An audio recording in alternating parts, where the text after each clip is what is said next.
बच्चे लेसन जो हम स्टार्ट कर रहे हैं, शुक्र तारे के समान। राइटर के बारे में हम थोड़ा इसलिए पढ़ रहे हैं क्योंकि उसके अंदर काफी कुछ है जो लेसन से रिलेटेड है। स्वामी आनंद इनके लेखक का नाम है, जो कि सन 1887 में पैदा हुए और 1976 में इनकी डेथ हुई है। उनको कहा गया है सन्यासी। सन्यासी स्वामी आनंद का जन्म गुजरात के काठियावाड़ जिले में होता है, किमड़ी गांव में। लेकिन असल में इनका नाम स्वामी आनंद नहीं था, इनका रियल नेम था हिम्मत लाल। लेकिन जब ये 10 साल के होते हैं तब कुछ सन्यासी आते हैं और इनको अपने साथ हिमालय की तरफ ले जाते हैं, मतलब योग के हिसाब से। तो मतलब पहले होता था जैसे कि साधु संत आए, साथ ले गए, इनका इंटरेस्ट होगा, उनके साथ बैठते होंगे, तो फिर ये भी उनके साथ चल दिए, ठीक है ना। और जब ये वहां गए तो जब साधु संत बन जाते हैं तो आपके नाम में कुछ ना कुछ चेंजेस आ जाते हैं, परिवर्तन किया जाता है। तब इनके नाम चेंज करके स्वामी आनंद रखा गया, नामकरण हुआ इनका हिम्मत लाल। पहले उनका नाम हिम्मत लाल था। फिर वो कह रहे 1907 में स्वामी आनंद स्वतंत्रता आंदोलन से जुड़ गए। उन दिनों हर कोई स्वतंत्रता के लिए जैसे कि कर ही रहा था, तो ये भी उनके साथ जुड़ जाते हैं। तब महाराष्ट्र से कुछ समय तक उन्होंने तरुण हिंद नामक एक अखबार निकाला। अखबार निकालते थे जिसमें वो कुछ लिखा करते थे कि स्वतंत्रता से रिलेटेड लोगों को जानकारी मिले। फिर बाद में बाल गंगाधर तिलक के केसरी अखबार से जुड़ गए। मतलब पहले वो जिस पेपर के लिए लिखते थे, फिर बाद में केसरी अखबार से भी वो जुड़ जाते हैं। और 1917 में, यानी कि 10 साल के बाद, 7 से वो इस लाइन में आए, 1907 से जब गांधी जी के संसर्ग यानी कि उनकी संगति में आते हैं, तो उन्हीं के निर्देशन में नवजीवन और यंग इंडिया की प्रसार व्यवस्था संभाल लेते हैं। गांधी जी जो थे वो इन दो न्यूज़पेपर के लिए खास तौर से लिखते थे, ठीक है। कैसे उन्होंने लिखा वो सब भी हम आगे पढ़ेंगे। नवजीवन और यंग इंडिया नाम आप याद रखिएगा, एक मार्क के क्वेश्चन में पूछा जा सकता है। वो कह रहे कि इसी बहाने उन्हें गांधी जी और उनके निजी सहयोगी, यानी उनके एक तरह से पर्सनल असिस्टेंट, जिनका नाम है महादेव भाई देसाई, उनसे, और दूसरे थे एक पर्सन प्यारे लाल जी, उनको भी निकट से जानने का अवसर मिला। किसे? लेखक स्वामी आनंद को। जैसे ही वो गांधी जी के संपर्क में आते, और गांधी जी के क्लोज 2 पर्सन थे, एक तो महादेव देसाई और दूसरा प्यारे लाल जी। जब हम जिनके साथ काम करते हैं तो हम उनके बारे में ज्यादा से ज्यादा जानने लग जाते हैं ना। क्लियर? अभी जो हम चैप्टर पढ़ने वाले हैं शुक्र तारे के समान, वो एक्चुअल में गुजराती भाषा में लिखा गया था, ठीक है। तो लेखक ने गांधी जी के जो निजी सचिव महादेव भाई हैं, उनके मतलब कि उनके अंदर कितनी प्रतिभा थी, कितने टैलेंटेड पर्सन थे, और उनकी व्यस्ततम यानी कि वो कितने बिजी रहते थे, वो सारी दिनचर्या को इस चैप्टर के अंदर शुक्र तारे के समान उसमें पूरा का पूरा दिखाया है, ठीक। अब वो कह रहे हैं कि लेखक ने इस रेखा चित्र के नायक के व्यक्तित्व को, कैरेक्टर को, उसकी ऊर्जा यानी कि एनर्जी, उनकी लगन, काम के प्रति जो भी लगन थी उनकी, और प्रतिभा से अभिभूत है। मतलब एक तरह से उनसे वो इंस्पायर थे इन सब चीजों से, तभी उनकी इच्छा हुई ना उनके बारे में लिखने की। फिर कह रहे हैं कि जो महादेव भाई हैं बड़े ही सरल थे, मतलब कि सिंपल व्यक्ति थे, और सज्जन व्यक्ति थे, दूसरों के काम आते थे। निष्ठा, समर्पण, लगन, निष्ठा होती है किसी भी काम को करने की, एक होता है ना कि चाव होता है, मतलब लग जाता है कि इंसान किसी काम में। समर्पण, त्याग, निरअभिमान, यानी कि उनको बिल्कुल भी घमंड नहीं था, इस तरह के वो व्यक्ति हैं। और उन्होंने इस सब चीजों को बड़ी ही ईमानदारी के साथ इस लेसन के अंदर दिखाया भी है लेखक ने।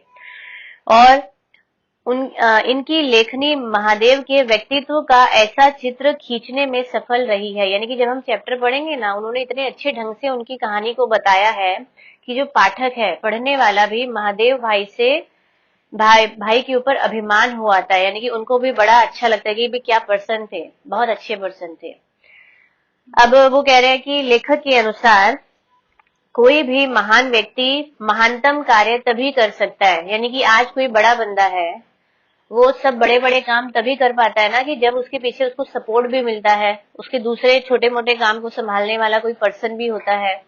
तो ऐसा ही कुछ था कि जो महात्मा गांधी हैं वो इतने बड़े बड़े काम या आंदोलन तभी कर पाए थे जब उनके पीछे कौन थे, महादेव देसाई थे। वो उनके हर सभी कामों को या जो भी वो अखबारों में लिखते थे, उसको लिखने से पहले जो भी आप, ऐसा थोड़ी है कि आज मेरे मन में जो सोच आई मैंने वो अखबार में छाप कर दे दिया, हमें कुछ ना कुछ चेंजेस भी करने पड़ते हैं ना, उसमें ढंग से तैयार करना पड़ता है, सब वो महादेव भाई तैयार करते थे।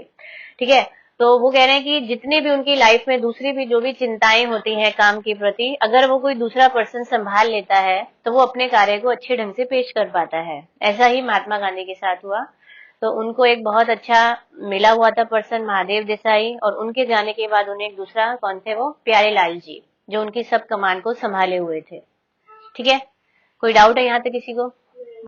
चैप्टर है बच्चे हमारा भी, देखिए शुक्र तारे के समान। इस चैप्टर का नाम उन्होंने शुक्र तारे के समान दिया क्यों है, उसका पहले रीजन समझिए। कि वो कह रहे हैं कि आकाश के अंदर बड़े सारे तारे होते हैं जो चमकते रहते हैं। अक्सर हमने एक नॉर्मल तारा ध्रुव तारे के बारे में ज्यादा सुना है ना, जो चमकता रहता है, लेकिन शुक्र तारा एक ऐसा तारा है जो कहा जाता है कि चंद्रमा का साथी होता है, उसी के साथ आपको दिखाई देगा, और उसकी आभा और प्रभा के बारे में, यानी कि उसकी चमक के बारे में काफी सारे कवि हैं जो उसकी मतलब तारीफ करने से थकते नहीं है, काफी कविताएं लिखते हैं उनके लिए।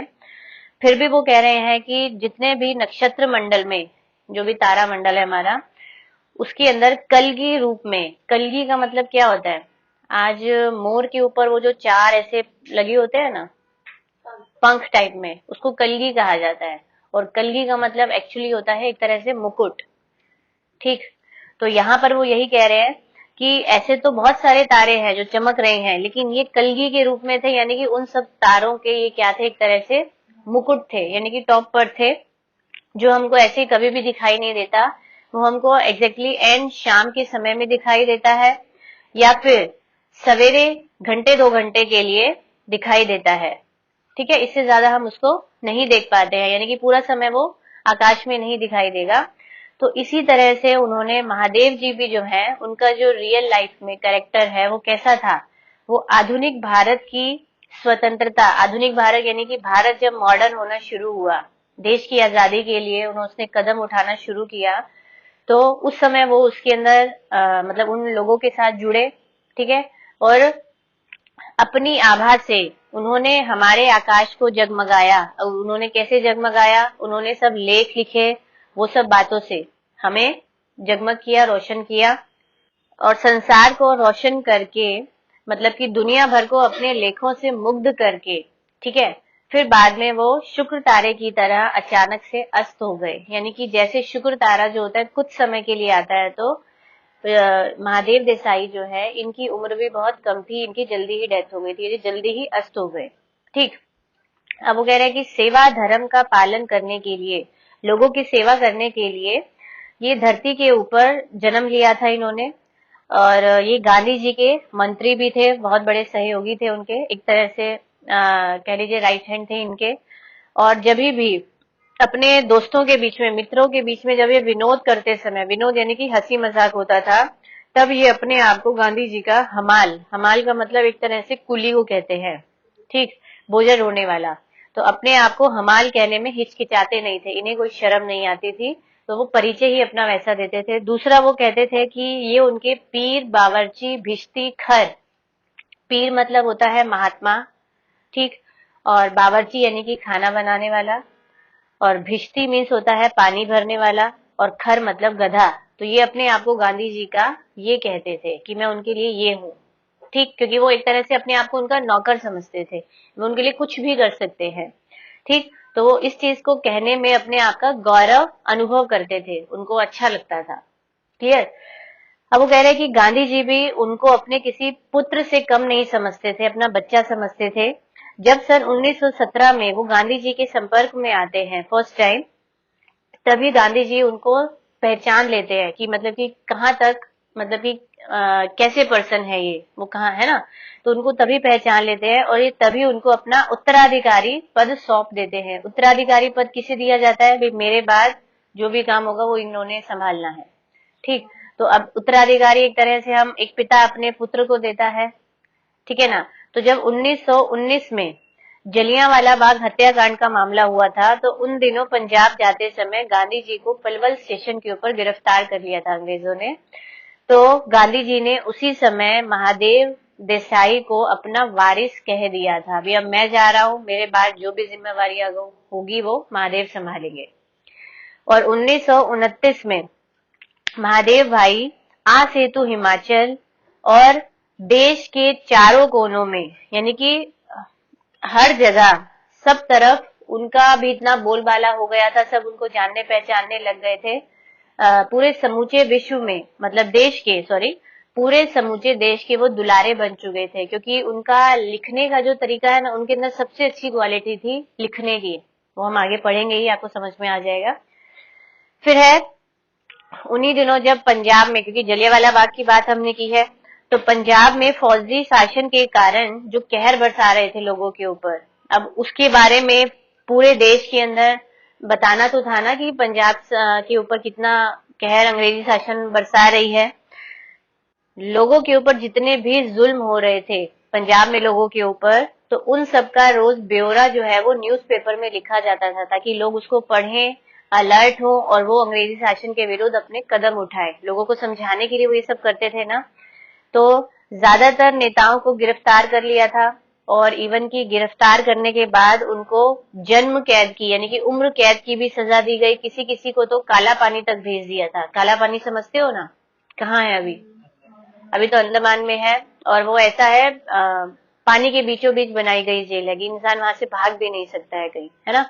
बहुत टफ सजा होती थी वहां पर खाना। यस, नहीं पानी काला है कि नहीं है मुझे आइडिया नहीं है। वहां पर मतलब कि सख्त सजा होती थी, मतलब कि इंसान, बहुत बुरी हालत होती थी उन लोगों की वहां पर। तो वहां तक उनको भेज दिया गया था। फिर वो कह रहे हैं कि लाहौर के मुख्य राष्ट्रीय अंग्रेजी दैनिक पत्र ट्रिब्यून, मतलब कि उस समय एक अंग्रेजी पेपर था ट्रिब्यून जिसका नाम था, तो जिसके संपादक यानी कि जो ऑडिटर थे वो कौन थे? श्री कालीनाथ राय। उनको भी अंग्रेजी मतलब कि अंग्रेज सरकार ने गिरफ्तार कर लिया था। क्यों गिरफ्तार करते थे वो ज्यादातर न्यूज़पेपर वालों को?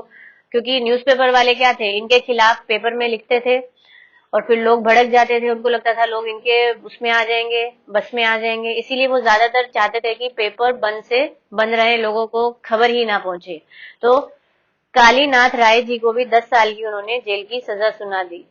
ठीक, अब वो कह रहे हैं कि गांधी जी के सामने जितने भी ये देश के ऊपर जो जुल्म हो रहे थे और जितने भी लोगों के ऊपर अत्याचार हो रहे थे, उन सब की कहानियों को मतलब कि बताने के लिए कुछ लोग आते थे ना, गांधी जी को बताने आते थे कि हमारे यहाँ ये हो रहा है, इतने जुल्म हो रहे हैं, ये सब बताने के लिए जितने भी पीड़ित दल आते थे उनके साथ, तो वो गाम देवी के मणि भवन पर उमड़ते रहते थे। एक जगह है, ठीक है, गाम देवी के मणि भवन पर आते थे लोग। अब काफी सारे लोग मिलकर आते थे अपनी कहानी बताने के लिए।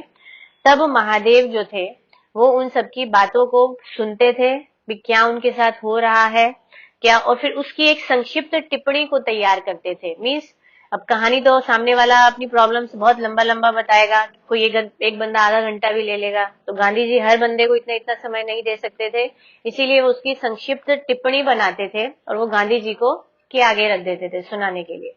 ठीक है, और फिर कुछ लोगों को, जितने भी लोग उनसे मिलने आते थे, उनसे गांधी जी को रूबरू भी कराते थे, यानी कि उनकी मुलाकात भी कराते थे।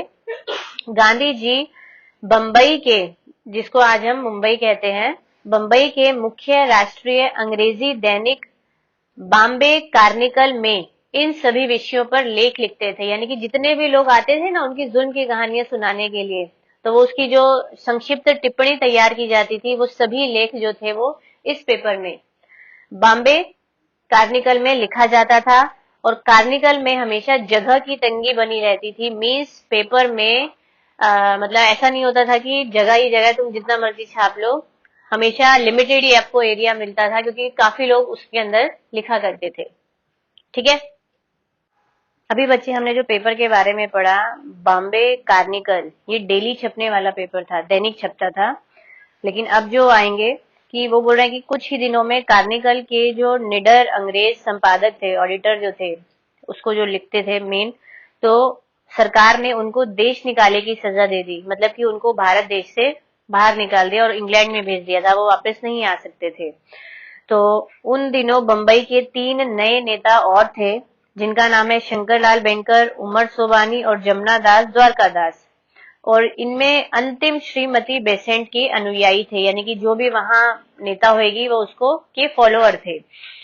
और ये जो नेता थे वो यंग इंडिया नाम का एक अंग्रेजी साप्ताहिक पेपर भी निकालते थे, यानी कि वीकली, मतलब वीक में 1 डे पेपर निकलता था यंग इंडिया। लेकिन उसके अंदर कार्निगल वाले जो वो कौन थे, हार्नी मैन, वही विशेष रूप से अपने लेख लिखा करते थे, उन्हीं के कॉलम छपा करते थे। ठीक है। अब वो कह रहे हैं कि जब उनको देश निकाला की सजा मिल गई थी तो अब मतलब कि यंग इंडिया पेपर के अंदर लिखने के लिए कमी होने लगी, क्योंकि अब कोई लिखने वाला बंदा ही नहीं बचा था, मेन पर्सन ही वहां से जा चुका था। तो अब उनको था कि अब क्या करें। तो तब ये तीनों नेता गांधी जी के वैसे भी प्रशंसक थे, तो उनके पास जाते हैं। और जब सत्याग्रह आंदोलन चल रहा था और बंबई के उस समय ये बेजोड़ नेता भी बने हुए थे उस आंदोलन के, तो इन्होंने गांधी जी से रिक्वेस्ट करते हैं ये लोग कि वो यंग इंडिया के लिए लिखना शुरू करें अपने को, उनको मतलब कि बहुत ज्यादा जरूरत है, वरना वो पेपर बंद हो जाएगा और इससे लोग जागरूक भी हो रहे हैं। तो उन्होंने गांधी जी से रिक्वेस्ट की, और गांधी जी को तो वैसे भी जरूरत थी, वो तो चाहते थे जितने पेपर में देश के बारे में लिखा जाएगा लोग उतने अवेयर होंगे, तो उन्होंने तुरंत ही इस बात को स्वीकार कर लिया। उसके बाद उनका काम इतना ज्यादा बढ़ गया था कि उनको लगा कि अब साप्ताहिक यानी कि वीकली पेपर कम पढ़ने लगा, यानी कि वीक में 1 डे नहीं, अब उन्होंने उसी पेपर को वीक में 2 बार निकालना शुरू कर दिया, क्योंकि उनके पास मैटर बहुत ज्यादा था, लेकिन हफ्ते में 1 बार वो नहीं पूरा पढ़ पाता था, तो इसीलिए उन्होंने उसको 2 बार प्रकाशित करने का डिसीजन लिया। यहाँ लेखक कह रहे हैं कि रोज का पत्र व्यवहार, यानी कि जो लोग उनको पत्र भेजा करते थे, चिट्ठियों लिख कर भेजा करते थे कि कहाँ पर क्या हो रहा है, लोग कुछ मिलने आते थे, मुलाकातें होती थी, जो भी सभाएं होती थी, मतलब कि इन सब के अलावा यंग इंडिया साप्ताहिक में छापने का जो भी लेख तैयार किया जाता था, पंजाब में जो मामला चल रहा था लड़ाई झगड़े का, मतलब उन सबको उनको शॉर्ट में लिखना, सार संक्षेप में लिखना। और गांधी जी के लेख को अब उनको ये सारी तैयारी किसमें करनी पड़ती थी, 3 दिन के अंदर, क्योंकि हर 3 दिन में वो पेपर छपेगा ना, वीक में 2 डेज, पहले तो उनको टाइम मिल जाता था 6 दिन का, अब हर 3 दिन में इनको ये सारी चीजें तैयार करनी पड़ती थी। जो काम कौन संभालता था, खुद ये जो लेखक है और महादेव जी। वो बोल रहे हैं कि अब यंग इंडिया के पीछे पीछे नवजीवन दूसरा न्यूज़पेपर है, वो भी गांधी जी के पास आ जाते हैं। और अब मतलब कि इसलिए आते हैं कि अब गांधी जी से वो भी यही रिक्वेस्ट करते हैं कि आप भी इस पेपर के अंदर लिखें। तो अब जो ये साप्ताहिक पेपर थे ये दोनों के दोनों वो अहमदाबाद से छपने लगे, बहुत ज्यादा हो गया था। और 6 महीनों के लिए मैं भी, यानी कि जो राइटर है लेखक, वो भी साबरमती आश्रम में रहने के लिए चले जाते हैं। ठीक है। स्टार्टिंग में तो वो कह रहे हैं कि वो वहां पर केवल ग्राहकों का हिसाब किताब, साप्ताहिक को डाक में डलवाने की, मतलब कि डाक में जो पेपर है उस तरह की जिम्मेवारी लेखक के ऊपर थी। लेकिन बाद में धीरे धीरे उनको संपादन का कार्य भी दिया गया, छापन कार्य की, यानी कि जो भी ये जो पेपर छपता है वहां उस जहां मशीनरी ये लगी होती है वहां पर भी इनकी ऊपर जिम्मेवारी सौंप दी गई।